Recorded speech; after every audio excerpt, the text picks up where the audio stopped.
Hi everybody, this is Natalie Willis, the baby sleep trainer, and I want to give you some newborn sleep tips. Okay, tip number one, it's not about the baby, it's about you as mom. Your expectations need to be really, really low. Things could go super great, they could be really difficult, no matter what you do and how much effort you do or don't put into managing your child's sleep in the first 16 weeks of life.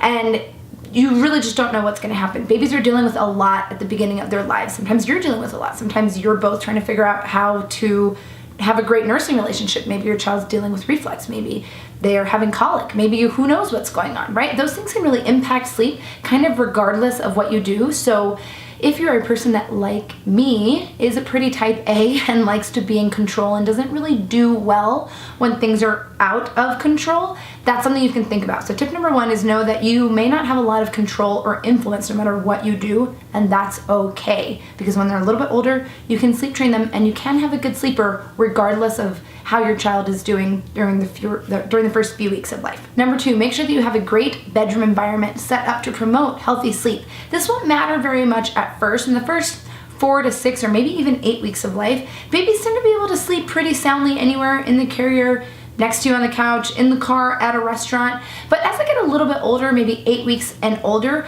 for a lot of babies, especially ones that might be a little bit more sensitive, shutting out the world can be really important. So you want to make sure you have a really dark place for them to sleep. You also want to make sure that you have some white noise, right? A fan or a sound machine that's really going to help them be able to get the amount of sleep they need. Number three, make sure that you talk to your pediatrician about where are acceptable places for your newborn to sleep. Of course, you'll sleep with them and they'll sleep with in your arms sometimes, or in grandma's arms. Maybe they'll sleep in the car. Sometimes they'll sleep in the carrier. But sometimes you'll be home, you'll swaddle them, and maybe they won't want to sleep in their crib, and maybe you'll want them to sleep in their swing. Anywhere that you think you might want to have your baby sleep that is not flat on their back in a completely empty crib or pack and play or bassinet, so anything that's not that, you want to have a chat with your pediatrician. Is it okay for my baby to sleep in the swing? How about overnight? I don't recommend your baby ever sleeping in a swing or anywhere where you can't have direct supervision, but the reality is that babies tend to sleep a lot of different places, so you want to talk to your pediatrician about that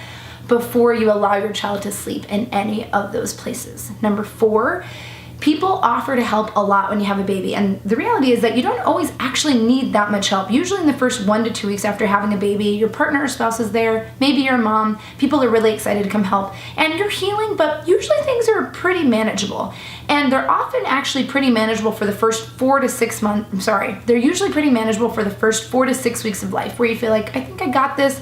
Often the baby is doing a lot of sleep. It's really between weeks 6 and 14 that things can get really challenging, where short naps occur, where babies start to refuse sleeping unless you're holding them. So it's not a bad idea to set up a calendar, and when people offer to help, say, you know, I don't think I'll need that much help right when the baby is born, but how would you feel about coming over on this day or this Wednesday in about a month after I have the baby, because that's when I really think I'm gonna need some help. So make sure you set that help up beforehand. And then my personal favorite, but this is just because I have a cooking hobby, one of the best things I did before I had my 2 kids was made sure I had planned some meals of my own ahead of time. So make sure you look up some recipes that are really easy to freeze. You can double them and maybe start to make a few of those in the last weeks of your pregnancy, or maybe you can ask other people to help.